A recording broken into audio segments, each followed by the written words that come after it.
আসসালামু আলাইকুম। কেমন আছেন সবাই? আজকে ইফতারিতে আমি বিফ হালিম রান্না করেছি। তো হালিম মিক্সের প্যাকেটে ২ টি প্যাকেট থেকে একটি বড় প্যাকেট ও একটি ছোট প্যাকেট। আমি বড় প্যাকেটটি খুলে নিয়েছি। যেখানে চাল ডালের মিশ্রণ থাকে এটাকে আমি হালকা গরম পানিতে ৩০ মিনিটের মতো ভিজিয়ে রেখেছি।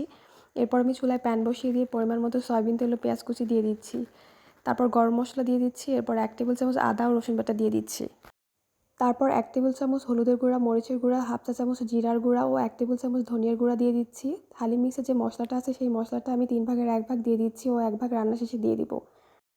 এখন আমি সামান্য একটু পানি দিয়ে মশলাটা কষিয়ে নিচ্ছি। তারপর আমি মাংসটা দিয়ে দিচ্ছি। এরপর হাফ চা চামচ লবণ দিয়ে দিচ্ছি। তারপর পরিমাণ মতো পানি দিয়ে মাংসটা সিদ্ধ করে নিব। এখন আমি চাল ডালের মিশ্রণটা দিয়ে দিচ্ছি এবং পরিমাণ মতো পানিও দিয়ে দিচ্ছি। এভাবে ঢাকনা দিয়ে ঢেকে আমি ৩০ মিনিটের মতো রান্না করে নিব। রান্না শেষে আমি বাকি মশলাটা দিয়ে দিচ্ছি। ওকে, সবাই ভালো থাকবেন, সুস্থ থাকবেন। আল্লাহ হাফেজ।